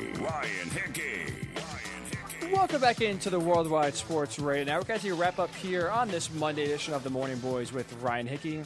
We do appreciate Beth chiming in, giving us a few minutes here on the 2020 or Apocalypse game. And I'll say this, I did not expect, Beth was not kidding when she said she was getting a lot of backlash and a lot of vitriol on social media about her performance. There is, looking through these comments on the Facebook live stream, there's a lot of people that are calling out Beth right now and really giving her some unfair criticism. Her sister, the great Sarah, embarrassing the Troncalli name. You have my guy Nick, who is sitting in first place, 3 out of 5, popping champagne like the 72 Dolphins because he remains in first place as the first week of this game show continues. So Nick's sitting pretty. But again, Beth, second place, she's still in the money. My Aunt Patricia chimes in. Beth is making the family look bad. Beth's mom, my Aunt Joanne, commenting. There's a lot of people that are very upset with Beth, and she just writes in, you should see my text messages. I can only imagine the hate that she is getting, but 2 out of 5 is good, I would say. I'm glad these questions are harder because, like I said, I got some backlash on after Thursday's show that these questions were too easy. So we try to change it up, try to make it a little bit more difficult. And like I said, excited to see who we can get on the show when the game show resumes on Thursday at 10:20 right here on the Worldwide Sports Radio Network. So if you want to be a participant, a contestant, reach out, let me know. We'll get you in the mix and get you on the show when we have an opening for sure. Like I said, it's the fastest sweeping game show on the nation. Hopefully you have some fun and you get some good laughs through that segment as well. So we'll finish the show with the Last Dance takeaways. Again, we had the Last Dance, the episode or the documentary of Michael Jordan last night. Episodes 7 and 8 were debuted. And at least right away, before the documentary was released, in the weeks leading up to it, Michael Jordan and his camp putting out some feelers, basically putting out some quotes saying that, he's worried that a lot of people aren't going to understand Michael Jordan's competitiveness. A lot of people aren't going to really look at Michael Jordan in a good light coming out of this documentary.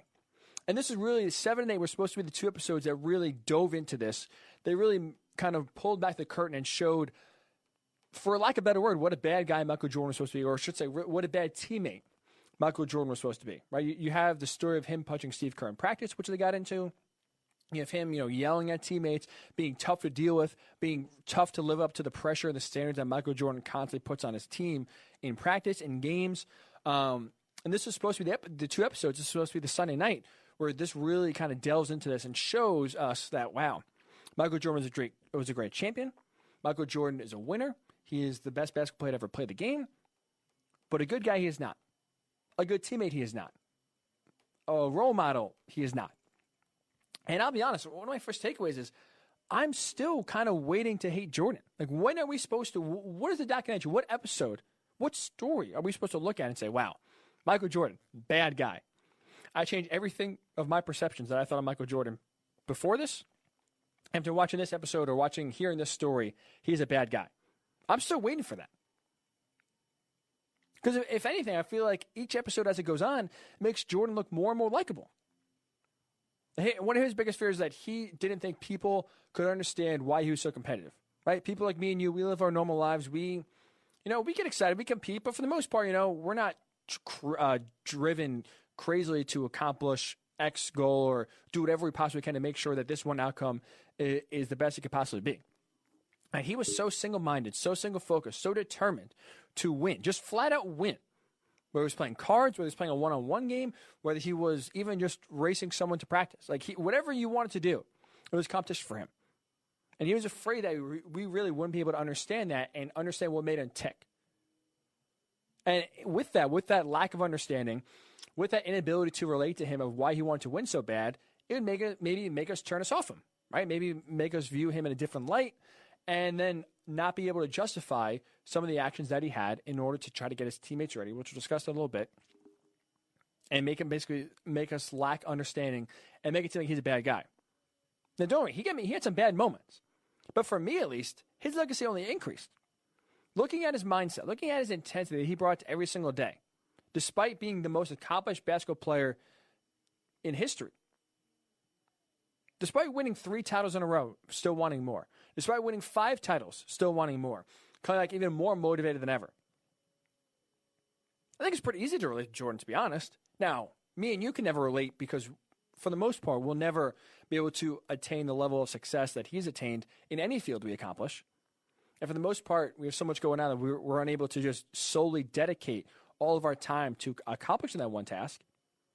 But hearing him rationalize why he wanted to win and then thus doing things in practice, working so hard, to me, at least, it makes sense.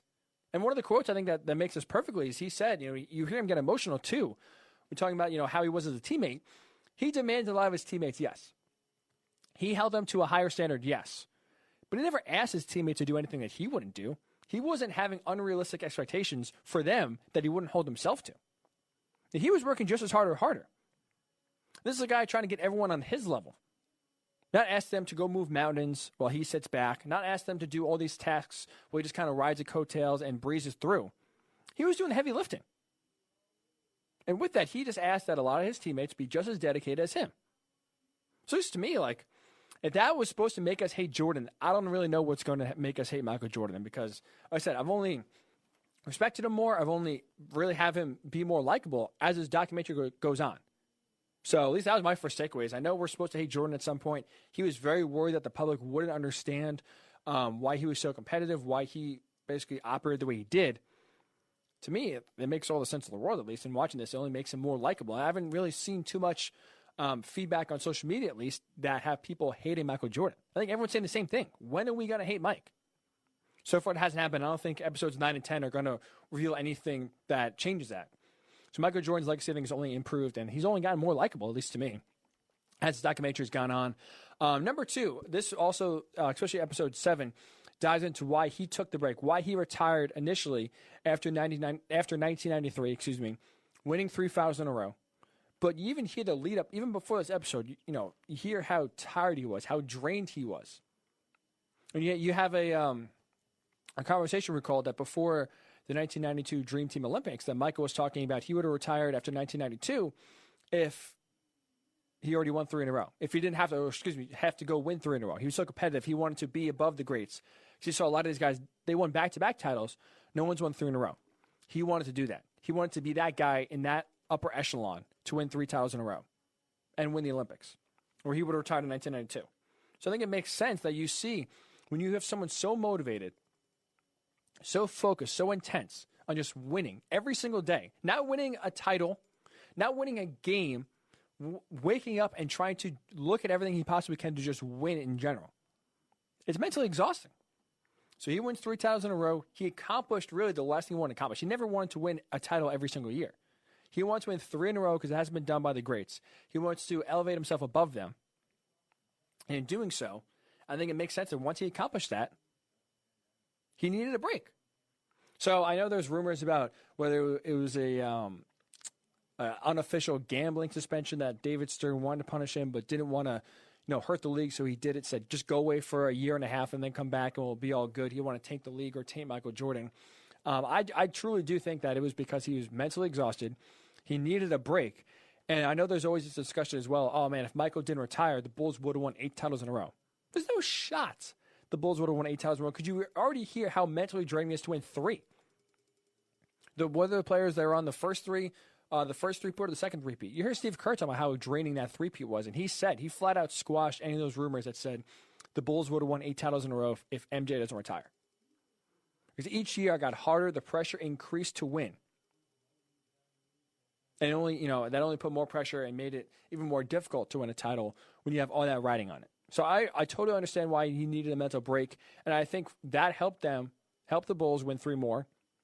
There's no way, no shot in hell the Bulls win 8 titles in a row if Michael never retires. He needed that mental break, and who knows, if he kept playing, who knows how many more titles the Bulls would have won. I don't think it would have been 6. I can promise you that. Maybe he ends with 4, maybe gets 1 more, maybe 2. But I don't think he gets 6 if he just keeps on playing and doesn't take a break midway through his career.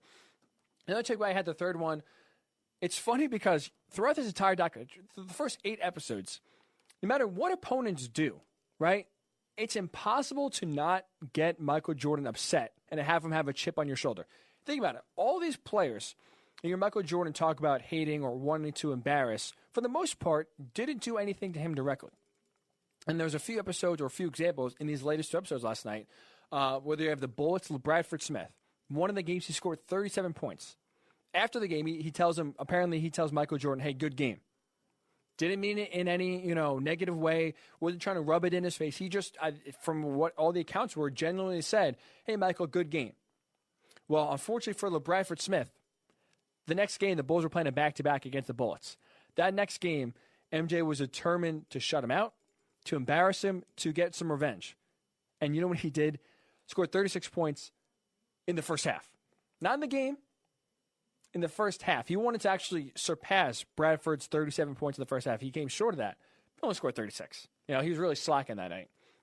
But an innocent, good game turned Michael into putting a chip on his shoulder and trying to embarrass LeBradford Smith as much as possible. And unfortunately for Smith, he was on the losing end of that as Michael dropped 36 in only the first half. How about you have B.J. Armstrong when he was a member of the Hornets, right? Hits a big shot in the playoff series to tie the series at 1-1. He's fired up. He's screaming. He knows that this is, a big shot. No one gave him a chance, and he's fired up that he had a big shot, had a great game to help his team win the game. Well, that's all MJ needed to get himself motivated. And the next two games, they blew the Hornets out of the water. Now, let's just say B.J. Armstrong didn't have as great of a series as he had in that game. So even if one player has a good game, screams, Michael used that as motivation to try to squash him, and he did that. And my favorite for sure. So these are, two examples of players having different approaches, right? LeBradford Smith tried to be nice to Michael Jordan. Hey, good game, Michael. Boom. He used that as motivation, dropped 36 on him in the first half. B.J. Armstrong let his emotions fly. He let it known that, yeah, Michael, I just hit that big shot. I was the one who helped get this win for the Hornets, and you couldn't beat me. Use that as motivation. George Karl, I think, was like, all right, you know what? Out of sight, out of mind. He can't get mad at me if I don't say anything. They were at dinner when he was a coach of the Sonics. The night before the final started, Michael Jordan was in the same restaurant. George Karl ignored him, didn't say hi, and Michael Jordan used that as motivation. So you don't have to talk to Michael Jordan. You can be nice to him and say good game. You can scream at him no matter what opponents did. It was impossible to not give Michael Jordan some sort of chip, some sort of motivation for him to get upset and have a chip on his shoulder and try to beat you as much as possible. So it's just funny that no matter, it was a no-win situation. Anyone who was going against Michael Jordan during that time couldn't do anything that wouldn't get Michael Jordan motivated to try to beat you. My fourth takeaway, so going back to, when we're supposed to hate Jordan, it's weird because I actually understand, and it makes sense, why Michael Jordan did what he did in punching Steve Kerr in the face in practice. And Michael Jordan, this is back in 1996, so Steve Kerr's new to the team, hasn't won a title with the Bulls. 1995, 1996, excuse me.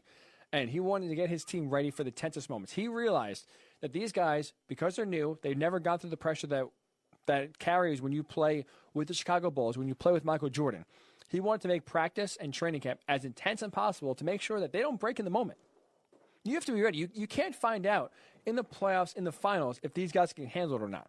You have to make sure going into those playoffs, going into the finals, going to the season, they can handle the pressure, and they'll be able to push back, and they won't have the pressure crush them.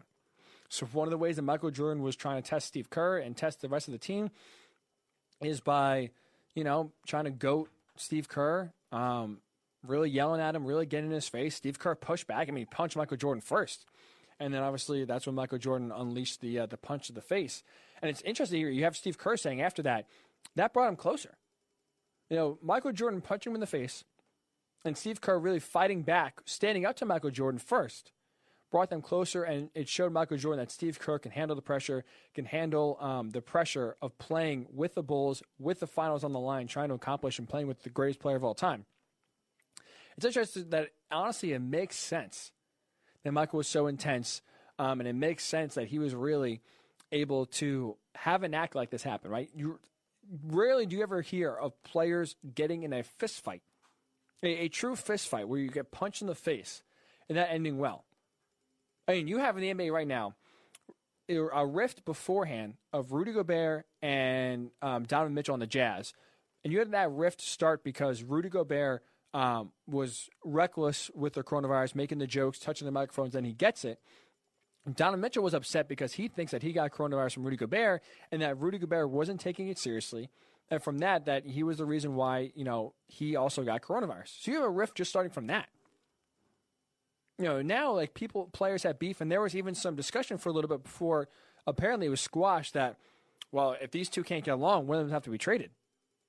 So it's very easy to have a rift start on a team and then basically be forced to choose one guy or another. It gets so contentious and so untenable that you have to move on and basically pick one player or the other.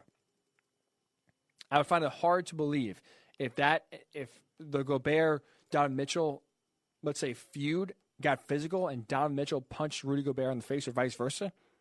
I don't see how any way those two are on the team next year together.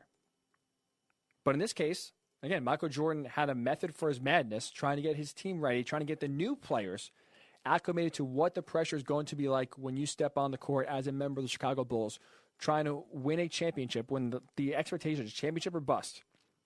Get them ready for that pressure. So weirdly, you understand why Michael Jordan actually punched Steve Kerr in the face. And before that, you had no real context.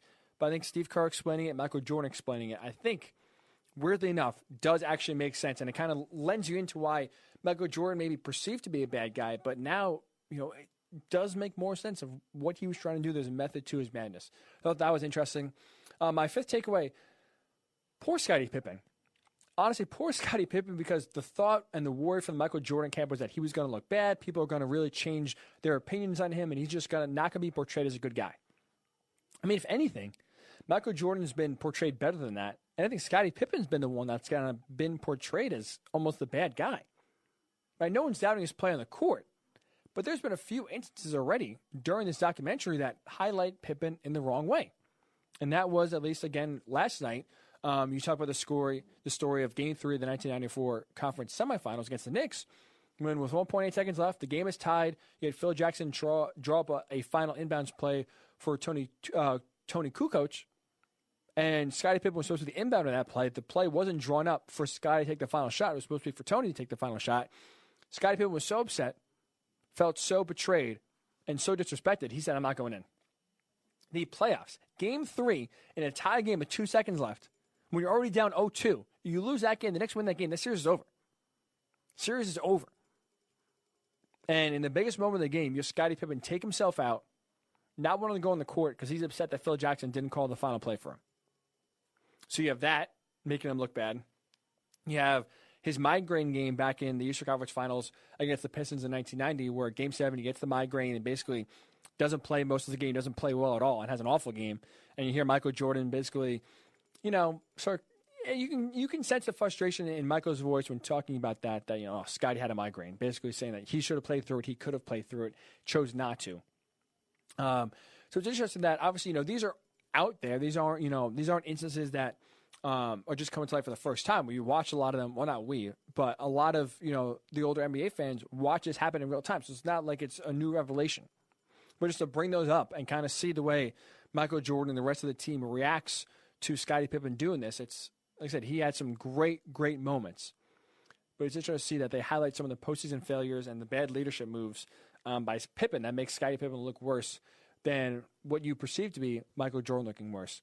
And finally, the last one here as we wrap up the show, episode 7, they also dive into a lot of his baseball career.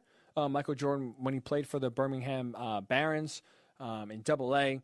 And it's interesting, Terry Francona said this quote, I thought it was so interesting. He said that he believes if Michael Jordan kept with baseball, got maybe another 1,500 at-bats in the minor leagues, he would have made the major leagues. And do you know how hard and ridiculous of a statement that is? This is not a Bo Jackson situation or any Kyler Murray situation where you have players that get drafted to play both, or actually with Bo Jackson and Deion Sanders actually play both sports professionally. This is a player that hasn't played baseball since junior high. I haven't played baseball since junior high. This is saying a person out of a height at 31 years old who hasn't played baseball in basically half of his life, in 15 years, can go to the minor leagues, go to Double-A right away, and he hit 200. Sure, not great, but to hit 200 against players that have been playing their entire lives that are professionals, and you haven't picked up a bat in 15 years, been playing a totally different sport, and you improved enough, improved quickly enough to where if you had maybe another year, year and a half, 2 years, if you kept with it and kept improving, you could have made the major leagues. Insane. Absolutely insane. If we look at Tim Tebow now, I personally mock it. He's on the Mets or in the minor leagues for the Mets. Sort of the same thing where he hasn't played really since high school baseball and tried to pick it up and play again. And you saw Tim Tebow is not good. Absolutely not good. And he shows, and it's proof how hard it is to really even just be bad at baseball to pick it back up after you haven't played in a while. Just be flat out bad. Michael Jordan was above that. I mean, not great, decent maybe at best. But to have a major league manager say that if he kept with it, if he never went back to basketball, Michael Jordan would have made the major leagues after not playing baseball for 15 years. Just incredible. Shows what an insane athlete Michael Jordan is, and just a lot of credit to him. So that was just mind-blowing. Because, again, you look at the stats aren't pretty at all. But you see him constantly improving. You see him once basically teams started throwing him all curveballs. He finally took a while, but he finally improved enough that where if he kept at it, he would have made the major leagues. It's just absolutely crazy. So credit to him for playing that well and getting to that point where he could have been a dual professional athlete. But again, basketball kept calling. Obviously, for the Bulls fans, that was great that he went back to basketball because that resulted in 3 more championships for the Bulls. So that will do it for this edition of the Morning Boys. We do appreciate you tuning in. We appreciate Beth for coming on and participating in the second ever 2020 or Apocalypse Game Show. We hope to get you on. If you want to participate, let me know. We'll get you on Thursday's edition of the show. And she's sitting in second place with a 2 out of 5. So second place, the first and second place winners are already set. So now those 2 scores are the ones to beat. And again, we will do that again when we come back on Thursday's show. So we do appreciate everyone tuning in. A belated, again, happy Mother's Day to all those that are listening. We do appreciate you getting us a few minutes here. Have a great rest of your week. Stay safe. You're listening to the Worldwide Sports Radio Network.